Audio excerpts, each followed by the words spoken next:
Welcome back to AM Northwest as we celebrate the 55th anniversary of the exploding whale.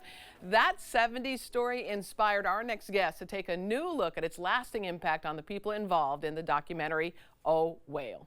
When we put the story on the air, we started hearing from people immediately. You have called it the most wonderful event in the history of the universe. I'm so grateful there was film of it because no one would ever believe this could happen. I have yet to understand why this story continues to have the life it does.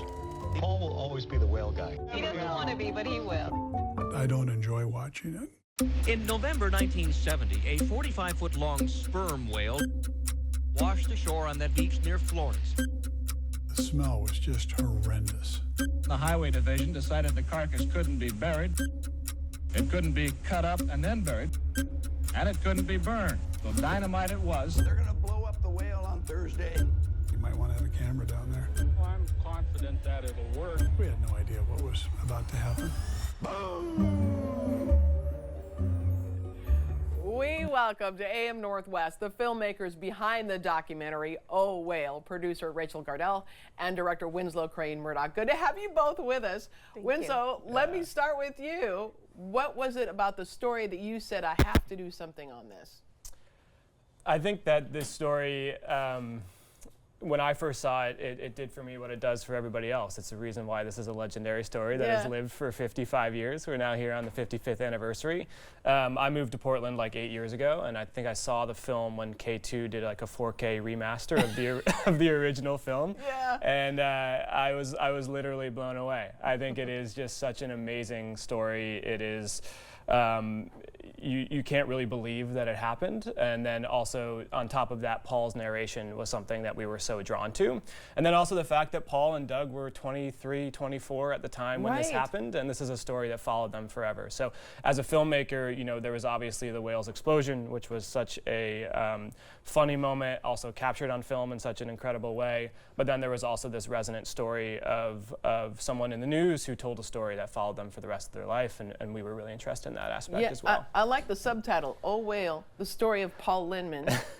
Rachel, talk to me about that and working on this documentary. We were really excited when Winslow came to us at Lucky Day to partner with him on this film, and of course the story is amazing. Yeah. And you, as an Oregonian, have heard about it growing up.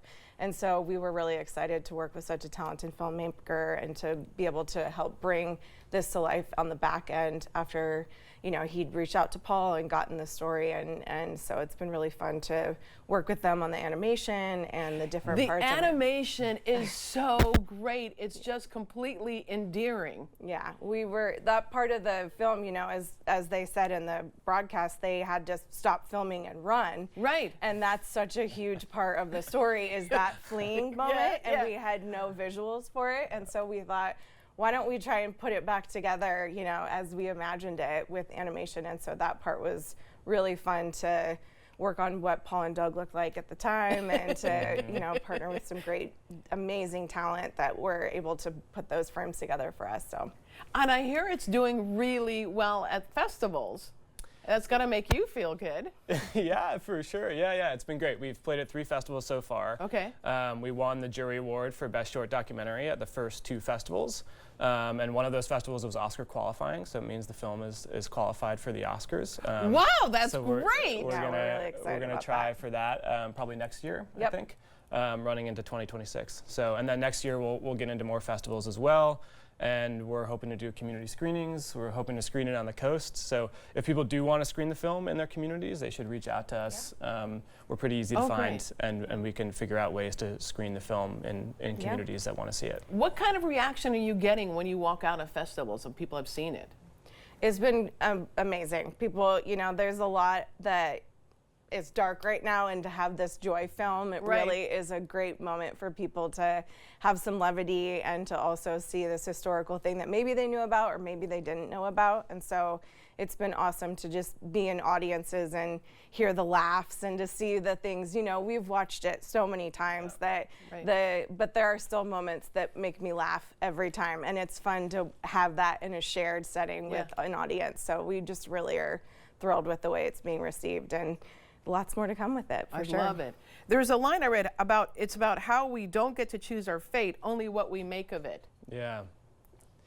Yeah, me I mean, I more. think that was what we were most interested in with the film, ultimately, when we got into it. I think that Paul and Doug did such an amazing job of telling the exploding whale story, and it's tight, it's 3 minutes long, it's hilarious, you know, it sort of does that job. And so we were interested about whether there was a story outside of that, and I think when we met Paul and Doug, we realized that there was.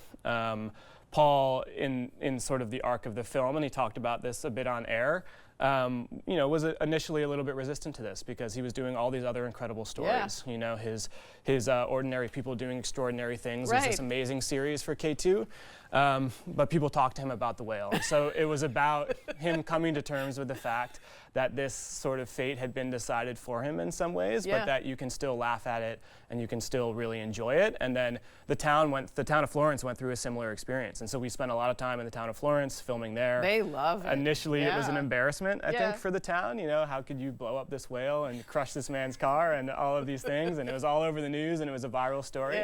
But then they've really come viral before viral was a thing. Exactly.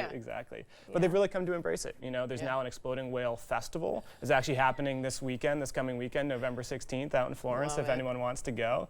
They have an Exploding Whale Pale Ale. They have a piece of the whale at a museum. So it's become a tourist thing for this town, and they've really come to embrace it in an amazing way. And I think it's, for me, it was a lesson of how to laugh at our failures. Love it. And so the screening there's a screening and panel discussion, which is always fun. That's tonight at 5:30 at the Tomorrow Theater on Southeast Division. We'll put all the information for you on our website at katu.com. Thank you so much, and great job.